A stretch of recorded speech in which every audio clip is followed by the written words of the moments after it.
کی تربیت اس طریقے سے. اب آپ انصاف سے بتائیں کہ بچے کیا ہمیشہ بچے رہیں گے؟ بچے کیا ہمیشہ بچے رہیں گے؟ بچے ایک دن آئے گا کہ جب وہ جوان ہوں گے اور ان کے دل میں جو دشمنی بچپنے میں رکھی گئی تھی، جو دشمنی کی بنیاد ابتدائی زمانے میں ان کے ذہنوں میں رکھی گئی تھی، وہ جیسے جیسے بچے بڑے ہوں گے ویسے ویسے دشمنی بھی عروج پائے گی، ویسے ویسے دشمنی بھی اوپر جائے گی، دشمنی بھی اسی طریقے سے پروان چڑھتی چلی جائے گی. اور یہی ہوا، یہی بچوں کا عالم ہے کہ بچوں کو پالا گیا دشمنی ہے علی ابن ابی طالب کے اوپر.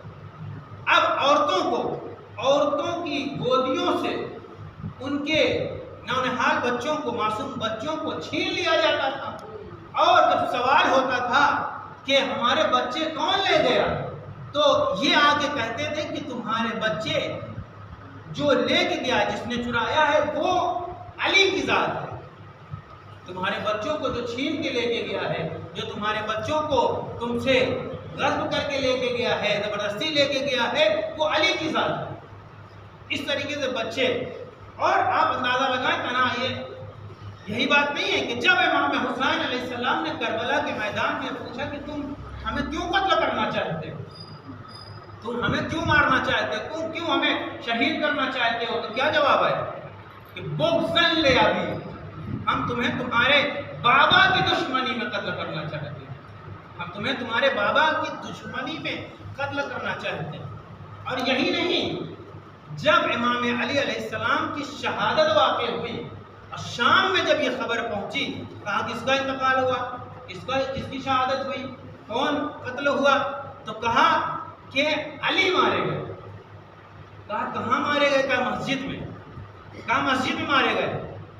کہا مسجد اور علی، ان کا یعنی علی کا مسجد سے آخر کیا تعلق، مسجد کا کیا تعلق علی کی ذات سے. تو آپ اندازہ لگائیں کہ اس طریقے سے تربیت ہوئی کہ جن کی وجہ سے نماز قائم، جن کی وجہ سے نماز قائم، انہی کو شام والے بے نماز سمجھتے تھے. جنہوں نے نماز کا تحفظ کیا، جنہوں نے نماز کو قائم کیا، انہی کو بے نمازی شام میں سمجھا جاتا. یہ حال تھا شام کا، یہ شام کا حال تھا. اب جو یزید کا کارنامہ تھا، یزید کیا کرنا چاہ رہا تھا، آخر یزید کر کیا رہا تھا کہ جس کی وجہ سے امام سجاد علیہ السلام کو شام میں بولنا ضروری ہو گیا.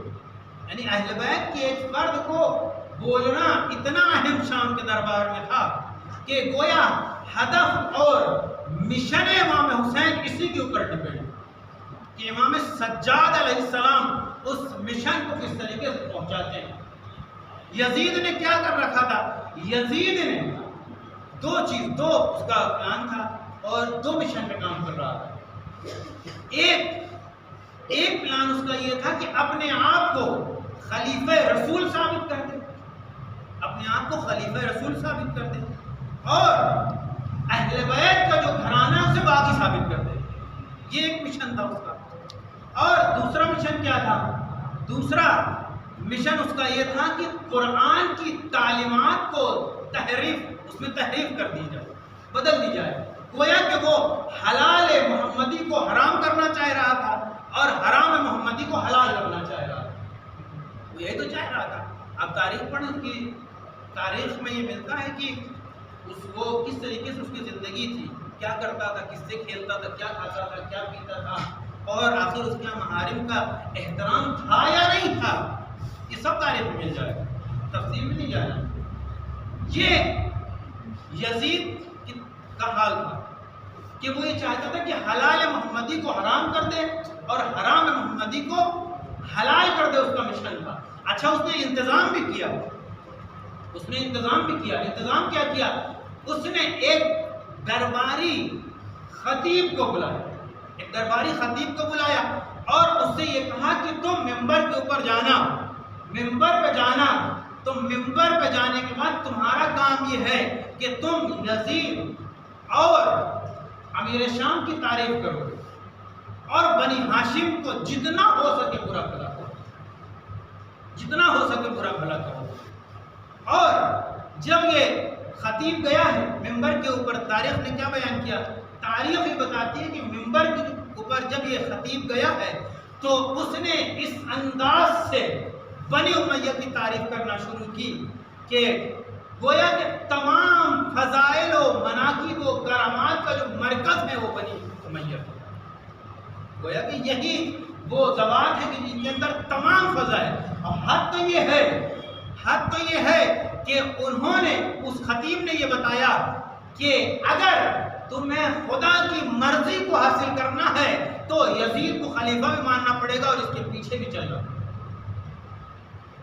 یزید کو خلیفہ ماننا پڑے گا اور اس کے پیچھے چلنا، اس کی اطاعت کرنی پڑے گی، اور تمام فضائل و مناقب اس کے اندر موجود ہے.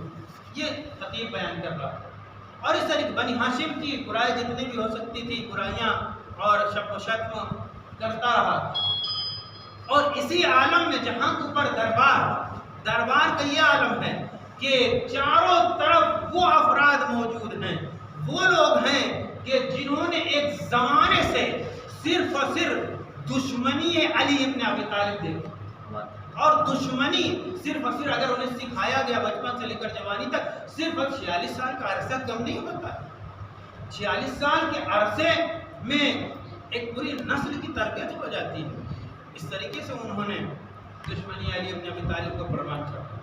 اور نتیجہ کیا ہوا کہ اب یہ خطیب بول رہا ہے بنی ہاشم کے اوپر جتنا ہو سکتا ہے